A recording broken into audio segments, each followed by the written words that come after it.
These Georgian troops catching a ride home from Iraq on an American military aircraft. And that's about as much military help that Georgia can expect from the U.S.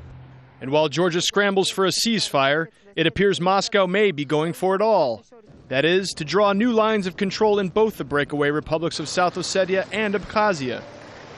While no one knows for sure who started the most recent fighting, this once simmering conflict has gone to full flame with a string of diplomatic decisions, some of them Washington will have to own up to.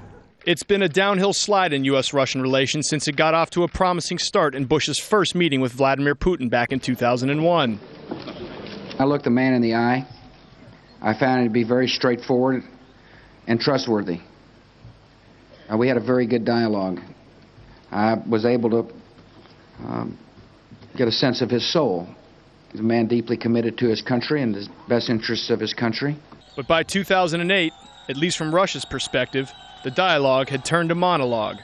Take Washington's insistence to grant Kosovo independence last February, strongly opposed by Moscow. Independence is the goal, and that's what the people of Kosovo need to know.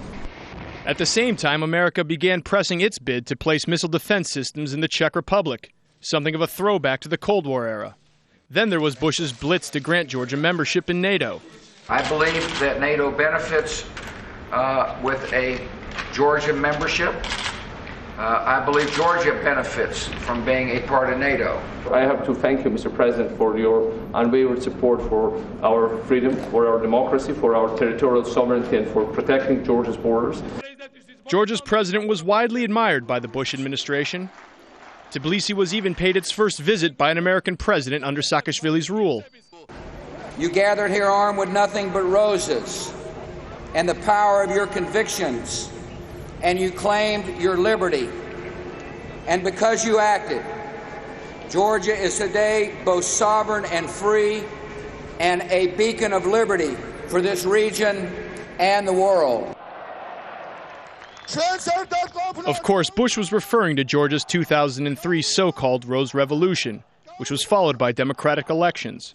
But like other buzz-named revolutions, including the Cedar Revolution in Lebanon, the so-called Rose Revolution has been set ablaze with war, and the U.S. is struggling to find out just how far Russia wants to go. Is the goal of the Russian Federation to change the leadership of Georgia?